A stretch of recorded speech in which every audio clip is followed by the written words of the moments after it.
பிதாவாகிய தேவனாலும் கர்த்தராகிய இயேசு கிறிஸ்துவினாலும் உங்களுக்கு கிருபையும் சமாதானமும் உண்டாவதாக.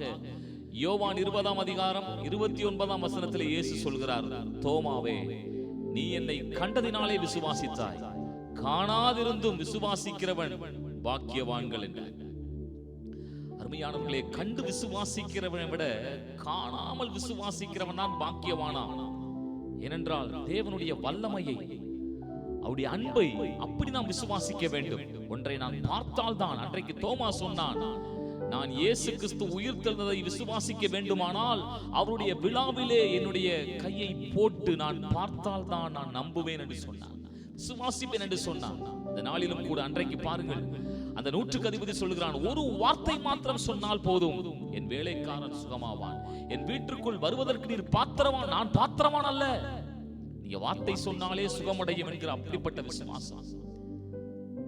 12 வருடம் பெரும்பாலுள்ள ஸ்திரீ, அவருடைய வஸ்திரத்தின் ஓரத்தை தொடுவேன் சுகம் பெறுவேன் என்கிற இயேசுவின் மேல் வைத்த விசுவாசம் அவளுக்கு சுகத்தை கொண்டு வந்தது. இன்றைக்கும் கண்டு விசுவாசிப்பதை விட காணாமல் விசுவாசிக்கிற விசுவாசத்தை தேவன் எதிர்பார்க்கிறார். அருமையான சகோதர சகோதரிகளே, நாமும் தேவ சமூகத்திலே அப்படிப்பட்ட விசுவாசம் கொள்வோம்.